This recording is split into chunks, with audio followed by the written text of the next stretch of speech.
আসসালামু আলাইকুম ভিউয়ার্স, আমি তাসমিয়া, স্বাগতম তাসমিয়াস কিচেনে। আজকে আমি বানাবো দুধে কষা গরু মাংসের রেসিপি। এটা এতটাই মজা, আপনারা একবার বানালে বারবার বানাতে মন চাইবে। এই রেসিপিটা গরুর মাংস, খাসির মাংস এবং মুরগির মাংস দিয়েও করা যাবে। আমি এখানে 2 কেজি গরু মাংস ভালো করে ধুয়ে নিয়েছি। মাংসের জন্য লাগবে 4টা মিডিয়াম সাইজের পেঁয়াজ, 15-20টা কাঁচামরিচ, 10-12টা রসুন কোয়া, 4 ইঞ্চি আদা স্লাইস ভালো করে থেতলে মাংসের মধ্যে দিয়ে দিলাম।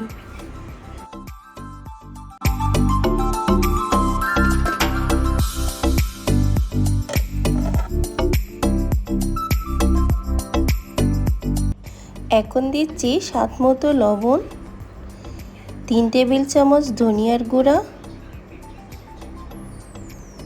2 টেবিল চামচ জিরার গুঁড়া, গোটা গরম মশলার জন্য লাগবে 3টা তেজপাতা চিড়ে মাংসে দিয়ে দিলাম, গোলমরিচ 10-12টা, ছোটো এলাচ 10-12টা, লবঙ্গ 5-6টা, বড় এলাচ 2টা, দারচিনি 4 ইঞ্চি সব মাংসে দিয়ে দিলাম। শেষে হাফ কাপের মতো সরিষার তেল দিয়ে দিলাম। সরিষার তেল দিয়ে মাংস ভালো করে মাখিয়ে নিব।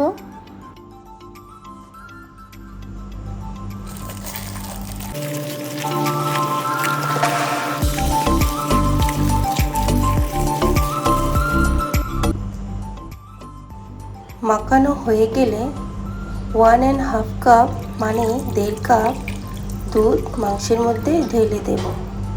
মাংস ঢাকনা দিয়ে চুলায় বসিয়ে দেব। মিডিয়াম থেকে লো আঁচে 10-15 মিনিট ভালো করে কষাবো।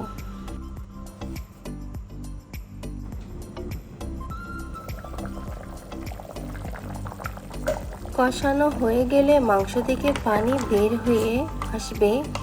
সেই পানিতে মিডিয়াম টু লো আঁচে মাংস সিদ্ধ করব, যতক্ষণ না মাংস একদম সিদ্ধ হয়ে যায়। ঢাকনা উঠিয়ে আমি মাংস নেড়ে ছেড়ে দিব।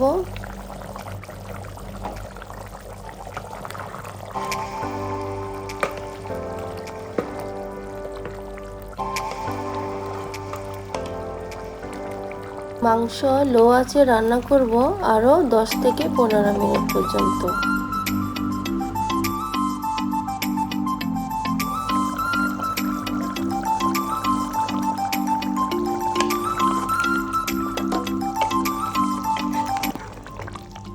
যখন মাংস সিদ্ধ হয়ে তেল উপরে ভেসে উঠবে, 6-7টা কাঁচামরিচ মাংসের মধ্যে দিয়ে দেব।